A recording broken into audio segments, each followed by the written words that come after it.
how long do you live for? Yeah. You know, it's one of those things that's always been drilled into you, 38, that was your life expectancy. Yeah. You know, 36 this year, so what, I've got 3 more years, like 2.5 more years left? Like, hell no. I don't think so. Welcome to the Princess of Possible, where you will hear some inspiring stories of people that have defied the impossible. My name is Emma Money, Cystic Fibrosis Warrior, 2020 Australian of the Year South Australian Local Hero, or as I prefer, the Princess of Possible. Okay, so today I'm joined with Collis, who I've been friends with for a very, very long time. Actually, how old are you? 36 this year. Ah, you're older than me. I always thought I was, I always knew I was younger than you. Not by much. So Kyle, I am so grateful that you're here with me today. I feel like we have a very special friendship, which we can talk a little bit more about later on. But I really wanted to get you on today because I think you're amazing. And the Princess of Possible is about showing everybody that despite cystic fibrosis, that anything really is possible. And you came to mind. So welcome and thank you. Thank you. No, thank you for having me. You're so welcome. Now, just to give everyone a little bit of an idea about you, I could talk about you all day, but I just wanted you to tell me a little bit about yourself now. Sure. Like I said, I'm 35. I'm a dad, married, 2 beautiful daughters. And yeah, I've got cystic fibrosis. So, and I consider myself probably a CF athlete. CF athlete, yes. And that's something that is sort of happened in the last few years more so, hasn't it? It's been gradually building over probably the last 5 years or so, but it's got to a point now where I'm taking it probably, to the extreme levels. So, yeah, and I enjoy it. All right. Well, seeing as we're talking about your fitness, let's jump the gun and go straight into your fitness. Tell me about it. So what sort of athlete, when you say you're an athlete? A runner. Yeah. I love my running. Okay. So yeah. What got you into the running? So I just got into obstacle course racing about 5 years ago. It was, they kind of came out and it was fun and went out and had, who wants to not get muddy and, climb over things. So went out with family, friends and just enjoyed it. But got to a point where I went, this is not enough anymore. So I took it down to trail running. Trail running? Trail running. What is trail running? Because I have not got much of an idea of that. Nature. Nature. That's what I look at it as. Okay. It's running the hills, dirt trails. It's just enjoying nature, no music. You run on a road, you might listen to music. You run out in the trails and you listen to everything else. So quite therapeutic, I would imagine. It is, yeah. In some way. Definitely. One thing I think of straight away, though, is with cystic fibrosis, obviously we're notoriously known to have that struggle for a breath of air. 100%. So being an athlete and a runner, how has that affected you with running? Because I know some days you struggle to take that breath. How did you go with that? Definitely. So I guess we can go into it a bit later. So I'm on Trikafta. Yes. And that's given me that opportunity to take that step further to breathe better. Yeah. So since being on that, I've been able to actually just run faster, get the air in. Obviously getting air in means I'm also getting more oxygen to my muscles, which has enabled me, I think, to actually enjoy the running and get out more. So we'll touch on Trikafta, and for those that don't know what it is, and you've said it a couple of times, it's a drug that has been absolutely life-changing for you and many people around the world with cystic fibrosis. Yeah. So I think we'll touch on that in a minute, but let's go back to family, because I just think I remember us being together at an event and your wife was pregnant. Yeah. And it was very hard to even imagine becoming a parent with cystic fibrosis, let alone, man or woman. Yeah. Tell me why, was this something you guys planned, and what did you go through to become a dad? Yeah, so me and Melissa, we're high school sweethearts. So got together in year 12 and, finished year 12, got into university for Melissa, and we just kind of had just saved some money, bought our first home and decided that we wanted to have a family. So for that, me knowing that I probably couldn't have children because of CF. So what was the reasoning? I mean, for those that don't know, like men with CF, can you not have kids? So from what I believe, a lot of men are either born with blocked vas deferent tubes or they don't have them at all. Okay. So I know for myself, from what my parents have told me, is I had to have them removed. Okay.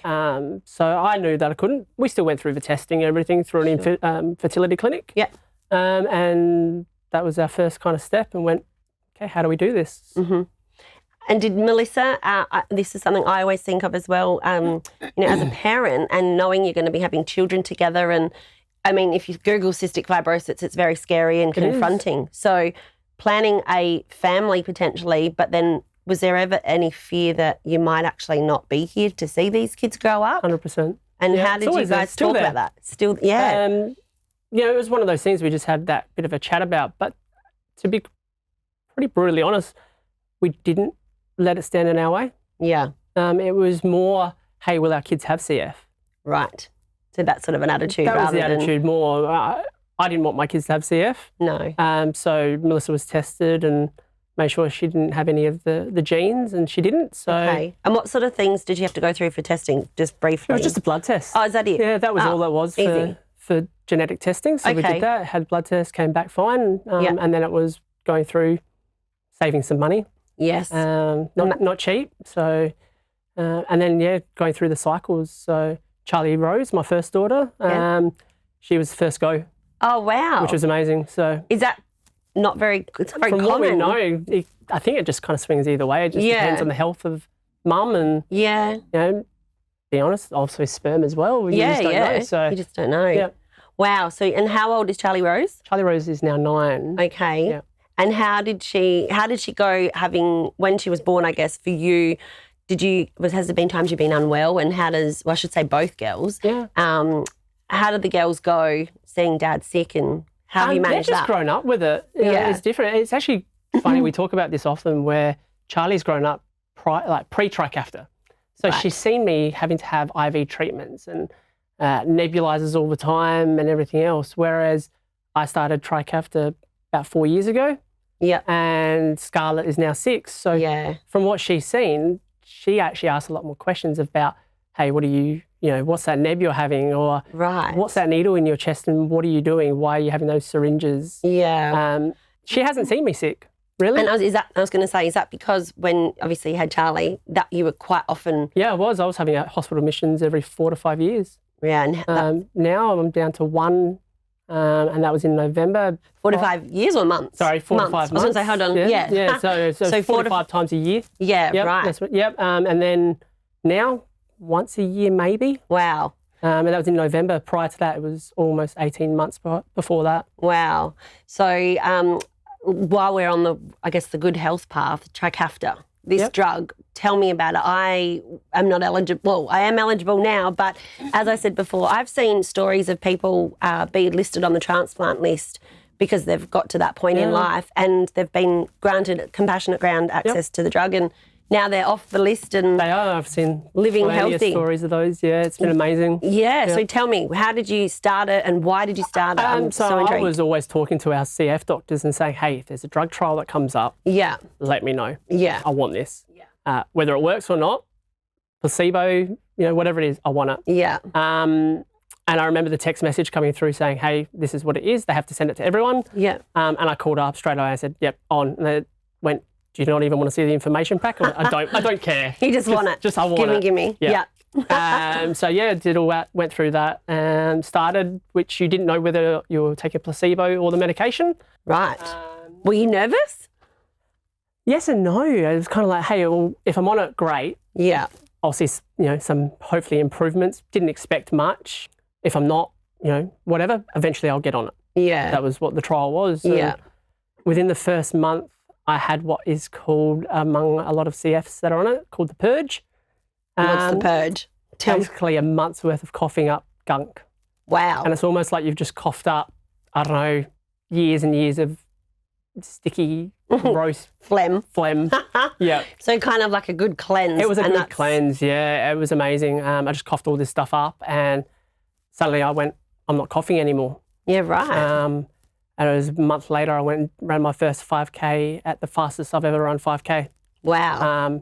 Got back in the car and burst into tears. Oh, you'd have been so overwhelmed and emotional. Yeah. Yeah. Because you were so, like you said, you had treatment, 4 or 5 times a year. Yeah. To then be able to, like you just said, run a marathon and run your best. It was a 5K it was, and I ran out and went around just the Mawson Lakes, and I ran a minute faster per kilometre than I've ever run before, and I went, where the hell has this just come from?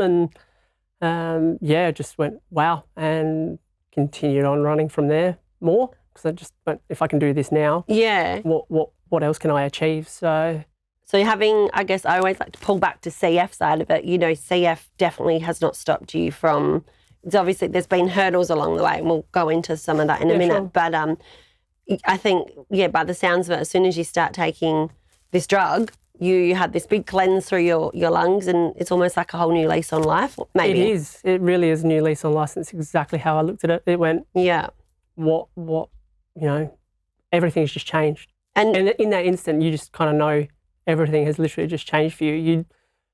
Your life expectancy potentially changed. I didn't know then. Yeah, now right. I know that most life expectancy's gone up by about 10 years. Wow. And that's from the American research, so we know that. But it's just, everything's just changed, Positively. I actually have to think more now, should I be putting more into super now? Yeah, right. I'm potentially living longer. And I think being on track after and having this whole new lease on life, you actually have to positively plan that you're actually going to be around. Yeah. You don't have this grey cloud over you anymore, and or do you? I don't know. There is that little bit still, I think. Yeah. We've known each other for years. So we've both been probably growing up where we've gone, how long do you live for? Yeah. It's one of those things that's always been drilled into you, 38, that was your life expectancy. Yeah. 36 this year, so what, I've got 3 more years, like 2.5 more years left? Like, hell no. I don't think so. Hell no. I've always been that person who goes, I'm definitely going to defy the odds, and I'm going to, live for as long as I can and do whatever I can to do that. So it's still there though. Yeah, I appreciate that big Having time. children makes that harder as well. Yeah. So it would play on you. It is. Before that, it was kind of just you and your own thoughts. Now it's me, but I've now got to fight even harder because I've got 2 beautiful kids that I've got to, be here for them. That's right. So they're your purpose now, if anything. Exactly. All right. I know, I've got that CF voice going on today. I feel like... It's the weather. The weather, yeah. And I think we're notorious for having a CF voice. Yeah, we do. Which if anyone... I don't hear it normally until I record my voice. Yeah, we'll listen back and go, oh my gosh. And it's the husky, it's kind of like call my hotline kind of voice. Boys and girls, we both got it. So I've got the husky voice today. Yours sounds lovely. But I think...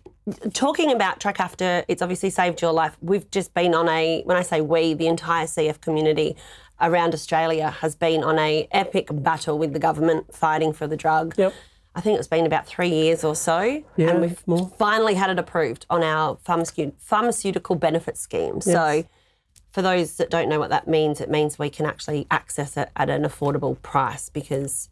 Eventually, we will. Yeah. Yeah. Before that it was about 300,000, I believe. I think it's about 400 for Track After. Yeah, it was expensive. It's a lot. Yeah. Isn't it hard to think that something that is so life-changing has a price on it? It is. Because when you're talking about your kids and you've got purpose now, you've always got purpose, but when you've got something even more to live for, it's horrible to think that there's something that can save you, but it's so out of reach. So close yet so far. It's a crazy thought. I think I worked it out. It's something like over $1,000 a day.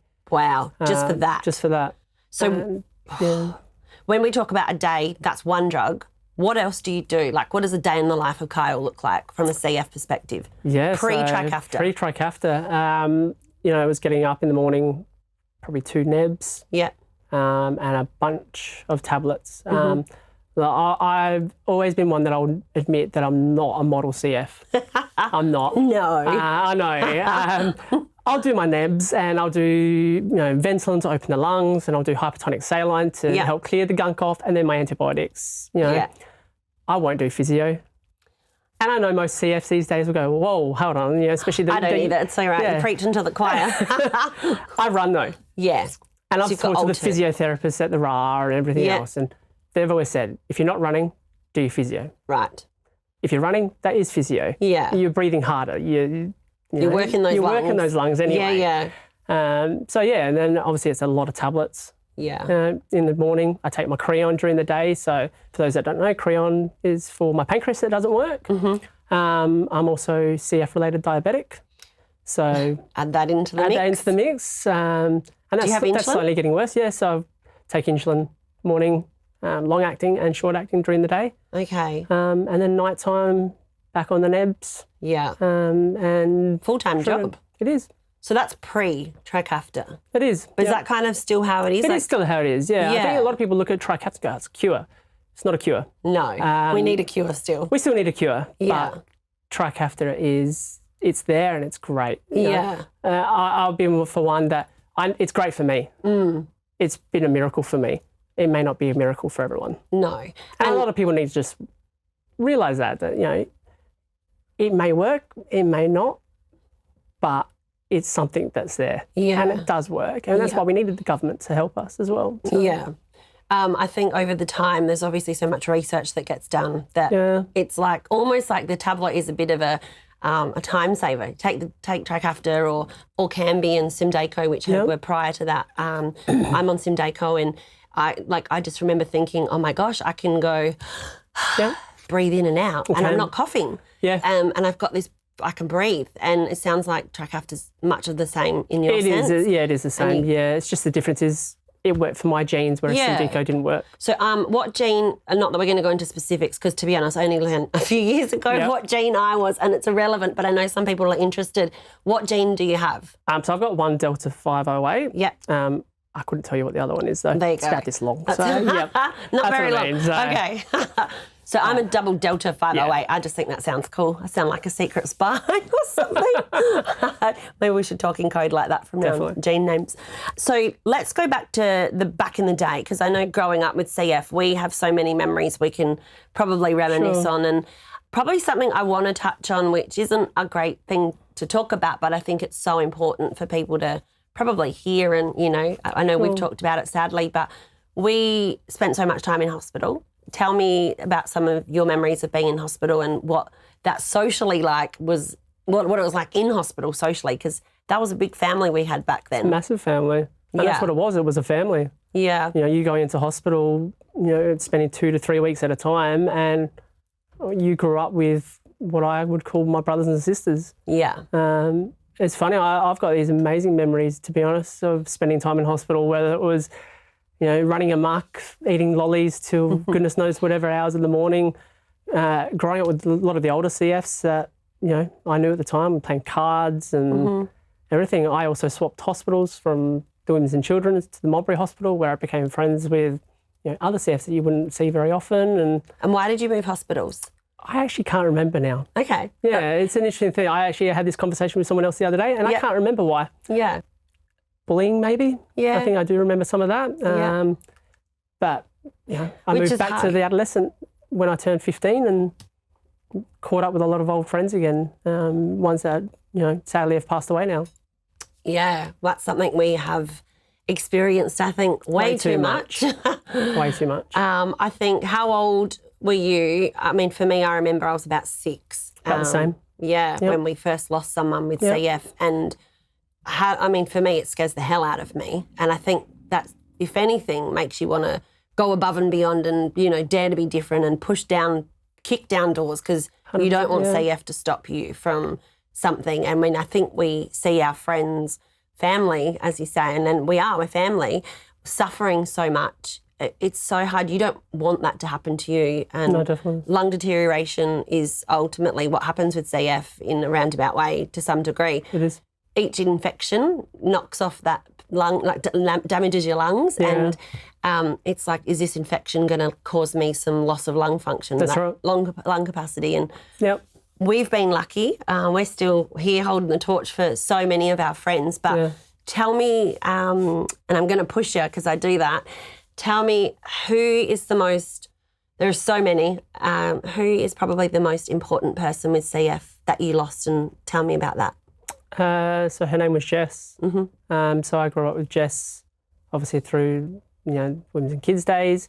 Jess also went to the Modbury Hospital, so we kept that friendship going.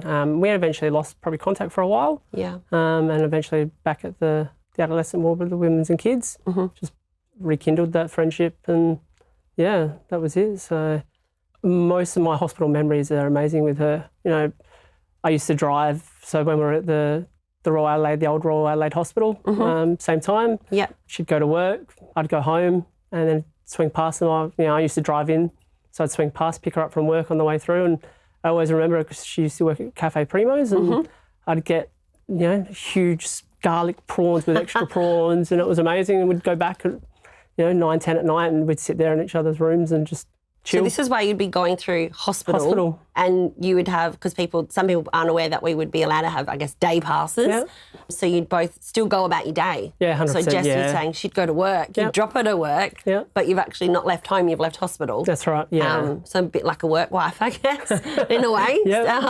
And then you'd pick her up, and then you'd spend your nights together in hospital. And I guess one of the other parts of having that support is when you're going through treatment and you're sick and you're really unwell, you sort of become that support for each other. You do, yeah. Seeing each other go through, I guess, the worst, coughing all night, not being able to breathe, having your needles, tissue in your veins, and your parents can't be there every night because we'll go into this again because you've got so much I can talk about. You've got siblings as well, and your brother's got CF. Yes, he does, as well. Well, let's go back to that in a minute, but just with Jess, I wanted to sort of touch on, let's honour Jess. What happened in the last few years of Jess? So her health was always slightly worse than mine, but you wouldn't see it. She was actually still out playing netball and, everything else. I think that's it's hard with CF, the invisible illness. Yeah. You can be down at 30% lung function and functioning. Yeah. Whereas other people that could be down at 30% and they're on oxygen and can't function. So I just remember that, I got up and got a message on a Thursday night from her sister who said she's gone into ICU. I said, can I come in? She said, probably not tonight. And then I got a message on my way to work the next day saying, she's not well, you need to come in if you want. And I said, of course I will. So I just remember going in, and at the time the head nurse, Rosie, kind of just quickly pulled me aside and pre-warned me that what I was about to walk into, which, kind of is a bit of a shock. We see someone that you've grown up with laying on a bed with tube down her throat and, basically in a coma as such. Just, that was it. And how old was Jess? So she was a year younger than me. Yeah, okay. It was her birthday yesterday. Oh, so, wow. Yeah. Way the world works with things, hey? Yeah. So, just sat there for pretty much all morning, holding her hand and just having the doctors come in and out and eventually just say that was it. So we let her mum and dad come in, say their goodbyes, and then we all went in and said our goodbyes. So, yeah. So how old were you at the time? She passed away in 2008, so I can't quite remember. So, I asked that because we've all got friends, no matter who you are, we all have friends. And how do you prepare yourself to sit bedside with someone and watch them? Clearly she lived her life to the fullest. I remember hearing about Jess sort of, you'd say, are you okay? Yeah, I'm fine, but she wasn't fine. It was, anytime I'd message her, I could tell. Yeah. And it was probably those last couple of days that I got some texts from her that were not her. Yeah. Yeah, I knew something was up. But, Did you ever talk about dying with her? No. It's the unspoken language, I think, isn't it? It is. It's just you just don't do it. Yeah. We as CFs, I think, know probably our generation more than anything. We just know that's down the road somewhere. I think as time goes on as well, everyone's going to die one day, right? Exactly. I don't think CF literally hit by a bus and anyone could die. So, I've probably changed my aspect on life probably in the last 4-5 months. Okay. And how did that come about and why? I ran a 115-kilometre ultramarathon. Wow. That changes your life. So mentally, there'd be many times you've probably had head-banging moments or very dark days and things like that. And for anyone that gets into that sort of a mindset, it's so hard to pull yourself out of it. It can be, yeah, definitely. How have you done that? Have you had support to do it, or is it more of a, all right, Kyle, we're looking at you in the mirror, it's you in the mirror? Yeah. How do you do it? No, that's pretty much about it. It's just I just cope with things on my own aspect, and I pull myself out, and running helps me do that. Okay. Running is my thing. And I always come back to that. People ask me how, and I'll just go, you know what? I go out for a run and it makes me happy. The endorphins. It is. It's the endorphins. Clearing. It's my feet pounding the pavement, whether I've got music in or just listening. Running it's the pain of it. Yeah. Yeah. That pushes running you. 115 kilometres, That's crazy. You get a lot of pain. How long did that take you? It took me 25 hours, 45 minutes. Wow. Yeah. So I was awake the whole time. Just running? Walking. Okay. I was injured. I bet. So from about 60k onwards, I couldn't run, but I wasn't going to stop. Yeah. Good on you. So I started sunrise and I got to watch the sunrise, which was an absolutely extraordinary moment.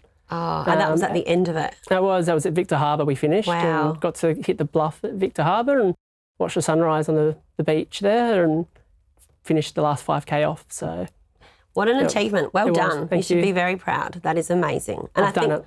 You know, I need something bigger now. Something bigger now? Yeah. What's that? 160 kilometres. You've done it already? No, not yet. Okay. So I'm hoping for next year. Ah, and so do you have to train for that, obviously? Yeah, I do, yeah. Mentally and physically? Mentally is done at the same time. Okay. Yeah, it's more physical and nutrition and everything, but you just kind of, I think you have to have a mindset to want to do it in the first place. Yeah. I've had people go, how do you enjoy that? And you know what, you just do.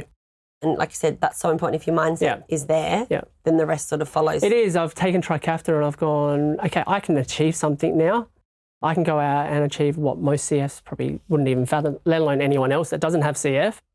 I've got a bit of an outlook now where I want to go, what can I do? Yeah. What I can't. I did 56 kilometres and I went, yep, I've done that. And I went to 115. I went, okay, I've done that. Yes, came out of it worse for wear, but I know what my weaknesses are, so I know how to improve those. But I didn't do a do not finish. I didn't DNF it at all. I finished it. So for me, it's like, well, if I can do that, what more can I do? I need to push it to the absolute brink, I think. Yeah, sky's the limit. Yeah. So you've kind of, I guess, from a futuristic planning perspective for you, you're unstoppable and you've got I'd like to think that. And you work full time? I do work full time. Okay. How long have you worked full time for? Since I was 18, 19. Right. Now, I'd say that because working full time with cystic fibrosis, CF is a full-time job, as we can hear, let alone now you're a dad. I'm sure you've got many. Full-time. Yeah, that being a parent is full-time. It is.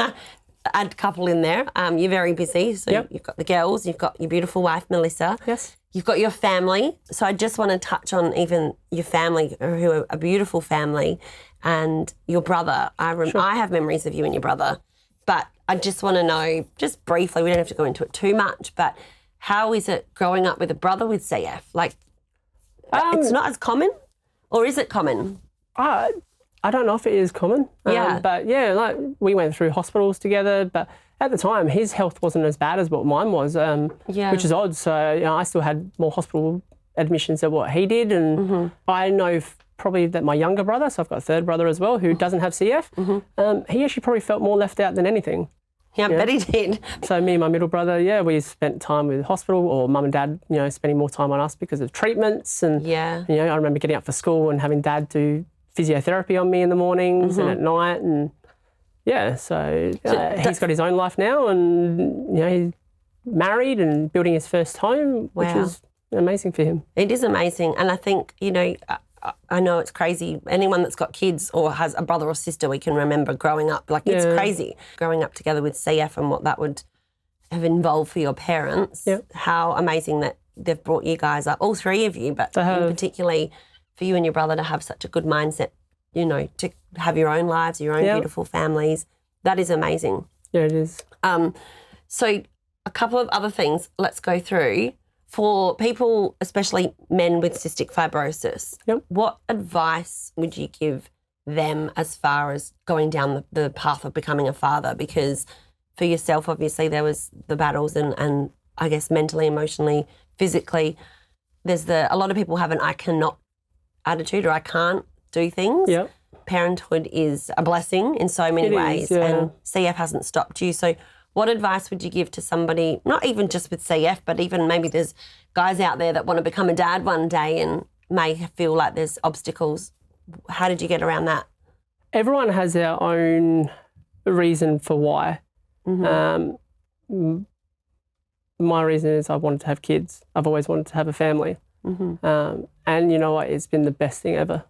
Yeah. It has. And I think for any dad well, any guy who wants to become a father, that you'll love it. It brings a lot more joy to your life, seeing, especially waking up or being woken up by your kids. As much as you hate it at the moment, seeing their faces. My girls do dance now, and just watching them on stage, you get a big smile. Or my event, having my family there, but having Scarlett, my 6-year-old, literally run across the finish line with me. Wow. It was an emotional thing. Going through IVF is a challenge. Definitely is for me. Obviously, having CF, I couldn't have kids naturally, so I had to have a needle put into a certain area that wasn't very pleasant. Painful? Very painful. But you know what? For my little bit of pain for what Melissa had to go through. Yeah. So worth it. So worth it. Both pregnancies, I was there, bottom end, watching everything, helping. Did you faint? Did you see the heads? It was the most amazing thing I think I'll ever remember. Wow. Yeah, that's ever. Beautiful. It's pretty amazing. I think I don't actually have any specific advice for anyone. I think this is something that you make up of your own, but it's worth it. And possible. Definitely possible. 100%. Yeah. I won't lie. I mean, my health at the time wasn't probably the best, and my lung function had dropped over the years. But, if I still, wasn't on Trikafta, I still would have done it. Knowing that those drugs weren't even in the pipeline, I still would have done it. It's like they're probably a tablet in their own way, in a weird way, not a tablet, but they're... You fight so much harder, I feel. Yeah, well, you've got that purpose now. You've got these little eyes, and that's amazing. They just give you that whole new lease on life, I guess, in a roundabout way. So 2 things. First of all, because I always like to ask people this, I don't know how much I would give myself, but if you were to go back in time, and be a 16-year-old, and I say 16 because around that time with CF, we go through puberty, probably younger, but I feel like 15, 16 was a real pivotal age for us. I think so, yeah. Where it was almost like you had to get over that sick hurdle. You're either going to make it or you weren't going to make it. You're at a crossroad. So for you, do you feel that was about around about the age where? Between 16 and 18, yeah. Yeah. Yep. So if you were to go back and put your hat onto that mental state you were in back then, because I know there's a lot of struggle mentally on so many levels. Do you plan for a future? Are you even going to be there for your future? And why am I even doing this if I'm not going to be here? And if anyone was to Google CF, it's not pleasant. I've said that before. But if you were to go back to the 16-year-old Kyle and give yourself some advice for 35-year-old Kyle, what would you do? What would you say to yourself? Don't do the things I did. Don't do the things you did. Look, most 16-year-olds probably go out and they party. And I did. I had a rebellious stage. Do you regret it? I don't regret it to the point where I had amazing memories and I had amazing times. I think what I regret most is probably the damage I did to my lungs. Right. So whilst you were living life and enjoying life, it was I don't give a fuck. Yeah. Oh. That's what it was. It was, if I'm going to go out, then I'll live life and go out with a bang. Yeah. Funny enough, I've now got that attitude again, but it's not in the attitude of going out and partying. Yes. It's life is short. Yeah. So I'm going to go out and I'm going to achieve what I can. Yeah. Which is amazing. What a mindset to have. Yeah. And a great role model for you to be for your children. Yeah. To see that dad can do it. Yeah. I think that's so special. That is amazing. But I don't regret anything about what I did at 16 or what I did at 18. I was a raver. I did things I shouldn't have done. But you know what? I loved every moment at the time. Running wasn't my thing. Music and dancing was my thing. And do you think you pushed the limits to sort of push 100%. the boundaries? Oh, yeah. We all push boundaries. We all push boundaries. But I reckon we might have pushed them a little bit more knowing that, do I have that? Exactly do that. I do this? And what's the effects? But that's what I mean. Even now I've kind of, my kids have, growing up and I've probably mellowed out for a bit. And whereas I've now gone into the running side of thing and I've gone, hey, I can start pushing boundaries again because of Trikafta. Which is amazing in so many ways. My lungs don't feel like they're hurting anymore. Wow. And someone asked me if after my ultra marathon, like, how'd your lungs go? I went, it was my legs that gave out before my lungs did. Yeah, right. You know, I wasn't coughing, I wasn't breathing hard. Wow. Well, breathing hard for running, but I wasn't breathing hard because of CF. No, you're a normal, define normal person. But so I guess that leads me into my last question I really want to ask you is, you know, future, what does it look like? I mean, my version of what I see as a future, now correct me and put it in your words, but you've got a beautiful family, you're working full-time, Melissa works, obviously you've got that normal, that life in that sense. You've got 2 beautiful children, you know, you've got your running as part of you and CF. It sounds very busy even just saying that, but you sound like a pretty, you know, normal person in a bigger picture. yeah. Where do you see yourself in the next 5 to 10 years and, you know, what does the future look like for Kyle? Living life, Yeah. plain and simple. Yeah. You know, I've got, like you said, a beautiful family, so I want to get out more with them and get them to experience, you know, more camping, more travelling. My running is going to be a huge part of that as well. So I'd love my kids to eventually get into the running side of things as well. Yeah. I think that'd be, you know, pretty special to be able to go to some events and have them run next to me. Yeah, that would be. That'd be awesome. So whether that happens or not, I don't know. But the idea of it's there though. 5K might be their limit. But yeah, for myself, I want to just push. There's a few big races and a few big events that push probably even the ultra marathon athletes to their limits, and why not? So you're really making, and I love to say it because the show is the princess of possible, but you might almost be like the prince of possible here, you know, making the impossible possible, which I'd is, love it. You know, I think such an important message that we can talk about what we've gone through because we've you know, I'm not going to go back through it all, the heartache, the good times, the bad times, the uncertain times, but at the end of each of these journeys and you know, every time you've got to the end of something, it's actually not the end, and It's not. you've seemed to turn things around and, you know, made the impossible possible, and Definitely. how special. You know what, I can say this to you because it's you, and you can appreciate, this is a little bit of me coming in here, but over a period of time when, you know, I reckon it was about 9 years ago, we had so many people passing away. We went through a period there where it felt like we had a funeral almost every 6 months for a couple of years there. And every time me and you would stand together, and there was one particular funeral, and I remember watching Sam, we went to Melbourne together. Do you remember that? Went to Melbourne. I booked the wrong airport. You did? We flew into the wrong terminal. We did. Then had to catch Then a we bus had to walk with a trolley with a trolley. all around Melbourne. Yep. Oh my gosh, just never let me book a flight again. No. But we went there because we had Sam and Gavin, 2 of our friends with CF, who had undergone lung transplants. Yep. We made it.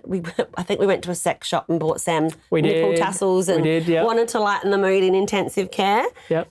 We made sure we put a smile on their face. But it was only a few years later that Sam sadly passed away, and it was her funeral. I remember talking with you. We were standing there and watching Sam's coffin be lowered into the ground. Now, Sam was the 3rd child for that family who had passed with CF, and Laura, her sister, was only a few years prior. And I just remember for us standing there, as you watched that happen, I remember looking at you. You were on my right and Melissa was there and she was pregnant, and we just looked at each other and it was like, we can't do this anymore. We cannot let this happen. We need to create more of what you're creating with Melissa.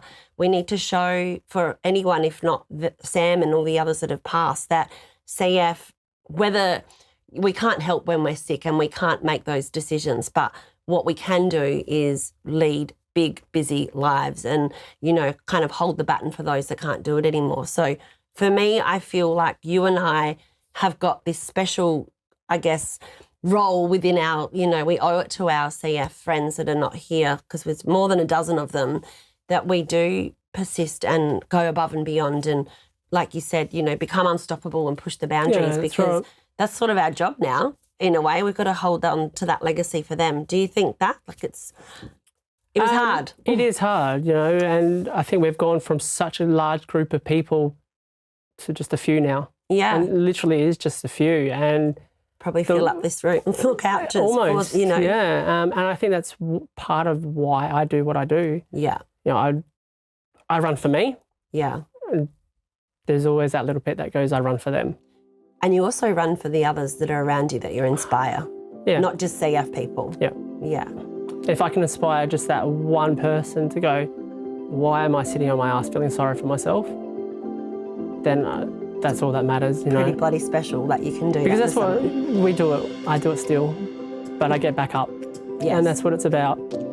It's getting up and going out and going, all right, I'm down today. You're allowed to be. Make sure you get up tomorrow and go do what you want. Well, that's a very good way to end, I think, our chat today. Thank you very much. You're welcome. Thanks for listening today. For more information on upcoming episodes, or you just want to check out what I'm up to, head over to my Instagram, CFMummy. Now, I put it to you to go and make the impossible possible.